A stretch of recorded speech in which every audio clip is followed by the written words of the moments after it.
اس معاملے پر شدید تحفظات ہیں، اور یہ کہا گیا کہ اپنا جو جج صاحب ہے انہوں نے جو ہے وہ جو قانونی تقاضے تھے وہ پورے نہیں کیے. کہا کہ جب 26ویں ترمیم آ چکی تھی اور جوڈیشل اپنا جو کانسٹیٹیوشنل بینچ ہے وہ بن رہے تھے یا بن چکے تھے، تو اس کے باوجود انہوں نے یہ کیس لگا دیا، نہ صرف لگا دیا بلکہ فیصلہ بھی محفوظ کر لیا. تو اس لیے انہوں نے چیف جسٹس سے استدعا کی ہے کہ نہ صرف اس کے کیس کا فیصلہ سنانے سے روکا جائے بلکہ یہ کیس کانسٹیٹیوشنل بینچ کو بھیجا جائے تاکہ اس پہ جو آئینی پہلو ہیں اس کے بنیاد پر اس کو دیکھا جائے اور اسی کے پس منظر میں فیصلہ کیا جائے. اب ہم آتے ہیں جنرل فیض اور عمران خان. جنرل فیض کے حوالے سے جس طرح میں نے آپ سے کہا تھا کہ فیلڈ جنرل کورٹ مارشل ان کا ہونا ہے، اور آئی ایس پی آر واضح طور پر یہ بتا چکا ہے کہ عمران خان کے خلاف، اپنا جنرل فیض کے خلاف سیاسی، آرمی ایکٹ اور مالی کرپشن کی انکوائریز مکمل ہو چکی ہیں. اور اس کے بعد سمری آف ایویڈنس جو ہے، یعنی جس کو ہم اپنی زبان میں چارج فریم کہیں، وہ بھی تقریباً مکمل ہو چکا ہے. اور میجر جنرلز کی رینک کے 3 جو ججز کا پینل ہے یا اس کی ٹرائل جو کرے گا اس کی، میرے خیال میں وہ بھی معاملہ فائنل ہو چکا ہے. اس کے علاوہ جو اہم ترین چیز آ رہی وہ یہ ہے کہ جنرل فیض کے ساتھ ایسے ٹھوس شواہد ملے ہیں کہ جنرل فیض کے ساتھ عمران خان کا نام جڑ گیا ہے. اب سمری آف ایویڈنس اور کورٹ مارشل اور یہ جو چیزیں ہو رہی ہیں، اس کا مطلب یہ ہے کہ جنرل فیض کے خلاف جو کاروائی ہونے جا رہی ہے وہ اس میں کوئی زیادہ تاخیر نہیں ہے، اس میں کوئی زیادہ معاملہ نہیں ہے. اور ویسے بھی اس سے پہلے والے ویلاگ جو کل میں نے کیا تھا دوپہر میں، اس میں نے آپ کو بتا دیا تھا کہ عمران خان کی حتی الامکان کوشش ہے کہ کسی بھی طریقے سے معاملہ جنوری تک ٹل جائے. سزاؤں کا معاملہ، کیونکہ میں نے آپ کو بتایا تھا کہ 190 ملین پاؤنڈ کا جو کیس ہے اس میں جو سیکشن 342 کا جو سٹیٹمنٹ ریکارڈ ہونا ہے، جو آج جو گزشتہ روز ریکارڈ ہونا تھا وہ پیر تک چلا گیا ہے. لیکن اگر 342 کا سٹیٹمنٹ یہ نہیں دیا جاتا، یعنی 79 کوسچنز ان کو دیے گئے، کوسچن ایئر دیا گیا ہے، اگر ان کا جواب نہیں آتا سامنے تو پھر عدالت کاروائی کرے گی. کاروائی یہ کرے گی کہ ان سے یہ حق چھین لیا جائے گا، سائٹ کلوز کر دی جائے گی اور عدالت سزا کی طرف بڑھ سکتی ہے. لیکن عمران خان کے وکلاء کی بھرپور کوشش ہے کہ اس کو اور لنگر آن کیا جائے تاکہ اس چیز کو دیکھا جائے. تو بہرحال اب یہ ہے کہ اگر معاملات کسی اچھے طرف نہیں جاتے تو جنرل فیض کے ساتھ عمران خان کا بھی ملٹری ٹرائل ہو سکتا ہے. اور یہاں تک اطلاعات ہے کہ کسی بھی لمحے، کسی بھی وقت عمران خان کو شامل تفتیش کیا جا سکتا ہے، اور تفتیش کے لیے عمران خان کو تحویل میں لیا جا سکتا ہے کسی بھی وقت. یہ آج ہو سکتا ہے، کل ہو سکتا ہے، پرسوں ہو سکتا ہے، یہ کسی بھی وقت ہو سکتا ہے، کیونکہ اب معاملات فائنل ہونے جا رہے ہیں. تو اس لیے عمران خان کے لیے مشکلات بہت بڑھ گئی ہیں. تو اب اگر ہم بات کریں کہ 24 نومبر کا تو خیر بہت اہم معاملہ ہے، اس پر آخر میں بات کرتے ہیں. لیکن یہاں پر ہم ایک بات واضح کر دیں آپ سے کہ اسٹیبلشمنٹ نے ایک بار پھر واضح کر دیا ہے کہ وہ عمران خان سے کسی قسم کی کوئی بات چیت نہیں کریں گے. برطانوی اخبار ہے گارڈین نے ایک اسٹوری شائع کی ہے، اور اس اسٹوری میں انہوں نے عمران خان کا انٹرویو بھی شامل کیا ہے. اب اس میں کیا کہا گیا ہے، برطانوی اخبار گارڈین میں شائع رپورٹ میں کہا گیا ہے کہ پاک فوج نے ایک بار پھر پاکستان تحریک انصاف کے بانی عمران خان سے مذاکرات سے انکار کر دیا اور صاف کہہ دیا کہ بانی پی ٹی آئی سے کسی قسم کی ڈیل نہیں ہوگی. بانی پی ٹی آئی کی جانب سے فوج کی قیادت کے ساتھ بات چیت پر رضامندی ظاہر کرنے کے بعد سینئر فوجی ذرائع نے برطانوی جریدے سے بات چیت کرتے ہوئے کہا کہ فوج بانی پی ٹی آئی کے ساتھ مذاکرات یا معاہدہ کرنے کا کوئی ارادہ نہیں رکھتی. گارڈین میں شائع رپورٹ کے مطابق بانی پی ٹی آئی چند ماہ سے فوج سے بات چیت کے لیے تیار ہے، اور انہوں نے غیر مشروط مذاکرات کی پیشکش بھی کی جس میں انہوں نے اپنی رہائی کے لیے فوج سے ڈیل کی کوشش کی تھی. رپورٹ میں کہا گیا ہے کہ قانونی ٹیم کے ذریعے گارڈین کی جانب سے پوچھے گئے سوالات کے جواب میں عمران خان کا کہنا تھا کہ جیل جانے کے بعد فوج سے کوئی بات چیت نہیں ہوئی، لیکن وہ ملٹری اسٹیبلشمنٹ کے ساتھ ڈیل کرنے سے انکار نہیں کریں گے. اب دیکھیں نا کہ پاکستان کی میڈیا کے ساتھ ان کا لب و لہجہ کچھ اور ہوتا ہے، اور جب انٹرنیشنل میڈیا سے بات کرتے ہیں تو ان کے لہجے میں تبدیلی آ جاتی ہے. مزید کہہ رہے ہیں کہ عمران خان کا کہنا تھا کہ فوج کے ساتھ بات چیت اصولوں اور عوام کے مفاد میں ہوگی، نہ کہ کسی ذاتی فائدے کے لیے جس سے پاکستان کی جمہوری اقدار کو نقصان پہنچے۔ انہوں نے مزید کہا کہ وہ اپنے اصولوں پر سمجھوتہ کرنے کی بجائے جیل میں زندگی گزارنا پسند کریں گے۔ اپنے خلاف فوجی عدالت میں مقدمہ چلانے کے معاملے کو مضحکہ خیز قرار دیتے ہوئے ان کا کہنا تھا کہ فوجی عدالت میں سیویلینز پر مقدمہ چلانے کی وجہ صرف یہ ہے کہ کوئی دوسری عدالت مجھے مجرم نہیں ٹھہرائے گی۔ میرا عزم توڑنے کے لیے مجھے الگ تھلگ رکھا گیا، 15 دن تک کسی بھی رابطے سے منع کیا گیا، سیل میں بجلی نہیں تھی، مجھے 24 گھنٹے لاک اپ میں رکھا گیا۔ اب یہ عمران خان کا اسٹیٹمنٹ ہے، اور آج جو انہوں نے اپنا انٹرویو فیصل چودھری کے ذریعے اپنا اسٹیٹمنٹ بھیجا ہے، اس میں ایک تو انہوں نے 24 تاریخ کی توثیق کی ہے اور سب سے کہا ہے کہ آپ باہر نکلیں۔ بالخصوص عمران خان کا جو پورا زور ہے وہ طلباء پر ہے، تو اس حوالے سے انہوں نے یہ بھی کہا کہ بشرا بی بی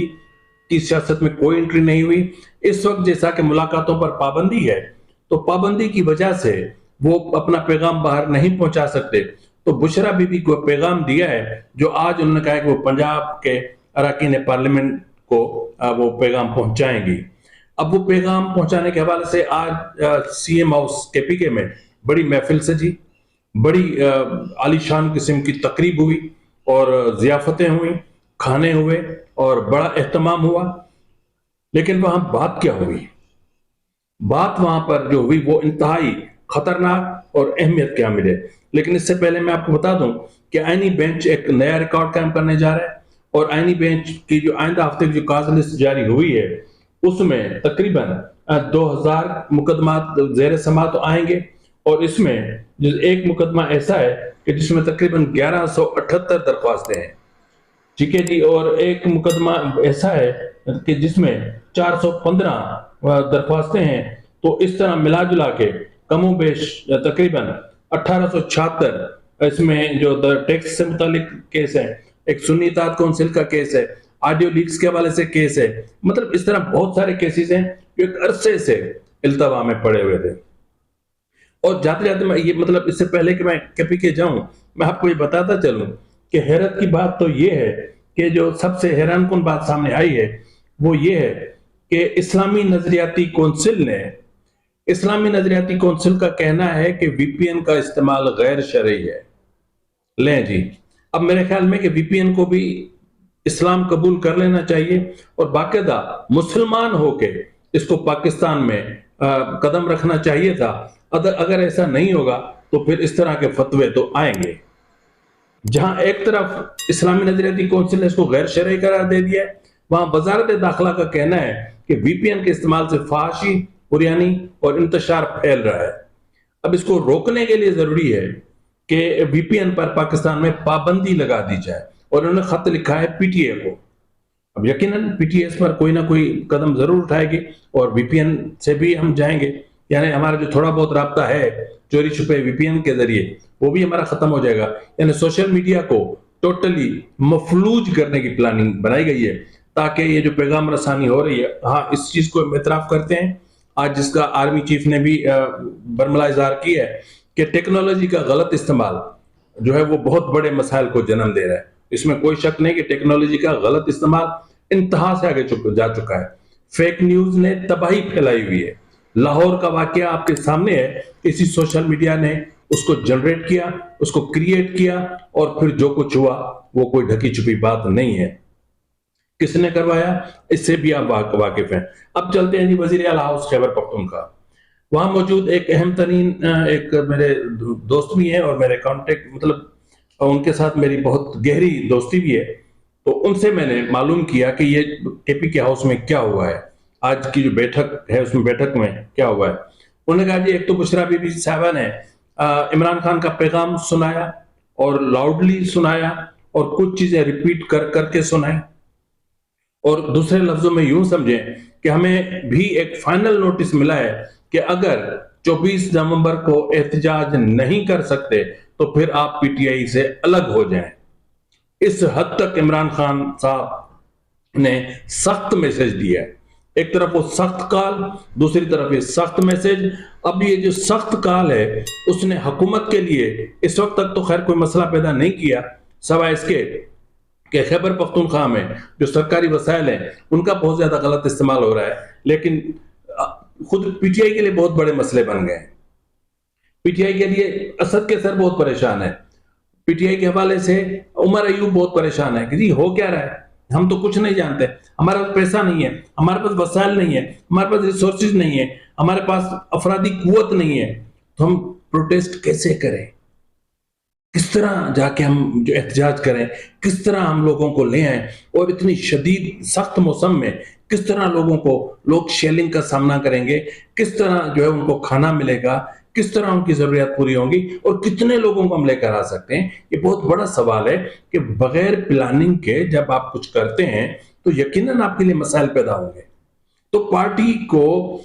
سخت کال دے کر آپ نے اپنی ہی پارٹی کو سخت امتحان میں مبتلا کر دیا، صرف اس وجہ سے کہ 25 جنوری تک کسی بھی طریقے سے معاملات کو آگے بڑھایا جائے، یا پھر 24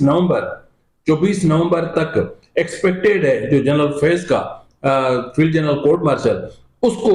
آگے پیچھے کیا جائے، اسٹیبلشمنٹ کو مجبور کیا جائے نیگوسیشن کے لیے، اسٹیبلشمنٹ کو گھٹنے ٹیکنے پر مجبور کیا جائے اور اسٹیبلشمنٹ سے بات کی جائے، اور مطالبے یہ ہیں کہ عمران خان کو رہا کرو، عمران خان کے مقدمات ختم کرو، پی ٹی آئی کے لوگوں کے مقدمات ختم کرو،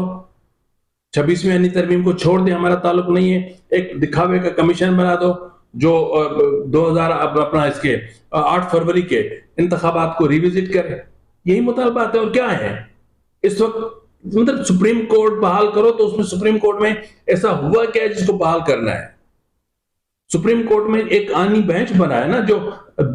برسوں سے 1993 کے مقدمات بھی یہ آئینی بینچ ابھی سن رہا ہے۔ تو یہ انصاف کا قتل نہیں ہے تو اور کیا ہے؟ اور اگر انصاف کو قتل ہونے سے کوئی روک بچا رہا ہے تو آپ کو برا کیوں لگ رہا ہے؟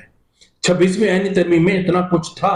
آپ کے لوگ اتنے دنوں تک، اتنے ہفتوں تک اس کمیٹی کا حصہ کیوں رہے، نیگوسیشن میں شرکت کیوں کرتے رہے، کمیٹیوں میں بیٹھ کر آرا کیوں دیتے رہے؟ مولانا فضل الرحمان کے گھر کے دروازے، کھڑکیاں، صوفے تک توڑ دیے ان لوگوں نے، گھر جا جا کر، تو نتیجہ کیا نکلا؟ آج آپ وہی کہہ رہے ہیں، کل تک مطلب یو ٹرن تو بس انتہا ہے۔ تو بہرحال ان کا کہنا تھا کہ یہ سخت وارننگ ہے ہمیں کہ ہم اگر بندوں کو نہیں بلائیں گے، مطلب انہوں نے کہا کہ جو زیادہ تر لوگ ہیں جو پارٹی کے رہنما، جو اراکین اسمبلی، تو انہوں نے کہا کہ جی بندے لوگ گھروں سے باہر نکلنے کے لیے تیار نہیں ہیں۔ لاہور کو دیکھ لیں، 1600 گنتی کے 1600 بندے نکلے، لیکن اس کا نتیجہ کیا نکلا کہ پنجاب میں پی ٹی آئی کو اتنا شدید نقصان پہنچا کہ اس کو ابھی تک ہم پورا نہیں کر پا رہے۔ پنجاب کو ریپلیس کر لیا ہے، ایک تو مریم نواز کے جو اقدامات ہیں انہوں نے، اور دوسرا جو دیگر فریقین ہیں یا جو دیگر لوگ ہیں انہوں نے، مطلب ہمارا جو اسپیس بنا تھا پنجاب میں وہ ختم ہو گیا ہے۔ پی ٹی آئی پنجاب میں ختم ہو چکی، اس کی لیڈرشپ ختم ہو چکی۔ میں آپ کو پہلے کہہ چکا ہوں کہ لطیف کھوسا اور جو ہے وہ سلمان اکرم راجہ کے علاوہ دونوں وکلا اور لیڈر ہے کون پی ٹی آئی کا؟ شاہ محمود قریشی کو یوں سمجھ لیں کہ ابھی وہ ان کا نہیں ہے، کیونکہ اگر یہ معاملات اس طرح نہیں رکے یا عمران خان انتہاؤں کو نہیں جاتے، اگر انتہاؤں کو چلے جاتے ہیں تو فارورڈ بلاک 24 نومبر سے پہلے بن جائے گا۔ تو آج لوگوں نے بہت ساری شکایت کی، مالی مسائل کا ذکر آیا وہیں پہ، جو میں نے آپ بتا چکا ہوں کہ افرادی قوت کا ذکر آیا، لوگ نہیں نکل رہے، کس کو نکالیں اور کہاں سے نکلیں، کس طرح پہنچیں، یہ بہت بڑا سوال ہے۔ اور اگر ہم خود وہاں نہیں جا سکتے اس لیے کہ ہمیں گرفتار کر لیا جائے گا، تو پھر ہم اپنے کارکنوں کو لے کر ڈی چوک کیسے پہنچیں گے؟ بہت سارے سوال ہیں نا کہ ڈی چوک کیسے پہنچیں گے۔ تو بہرحال وہی لب و لہجہ، وہی عمران خان کا طرز عمل، بشرا بی بی کی آنکھیں اسی انداز میں تھیں کہ ہم کچھ نہیں جانتے، یہ فائنل کال ہے، اس سے پیچھے نہیں ہٹ سکتے۔ آج میں سن رہا تھا جاوید چودھری صاحب کا ویلاگ، اس میں کہتے ہیں کہ علم جوتش سے 24 نومبر کی تاریخ نکلوائی گئی ہے اور بشرا بی بی قطعاً اس سے پیچھے نہیں ہٹیں گی۔ ایک تو علم جوتش کا مسئلہ ہے، دوسرا سزاؤں کا مسئلہ ہے۔ 190 ملین پاؤنڈ کیس میں سزا ہونے جا رہی ہے، وہ معاملہ ہے۔ ملٹری ٹرائل شروع ہونے جا رہا ہے، وہ معاملہ ہے۔ تو اس لیے اب ظاہر ہے کہ ان کو کہیں نہ کہیں سے تو ایک شیلٹر چاہیے، تو شیلٹر یہی ہے۔ تو بہرحال اللہ خیر کرے، دیکھتے ہیں کہ سید منصور علی شاہ صاحب کا کیا ہوتا ہے، دیکھتے ہیں جنرل فیض کا، عمران خان کا،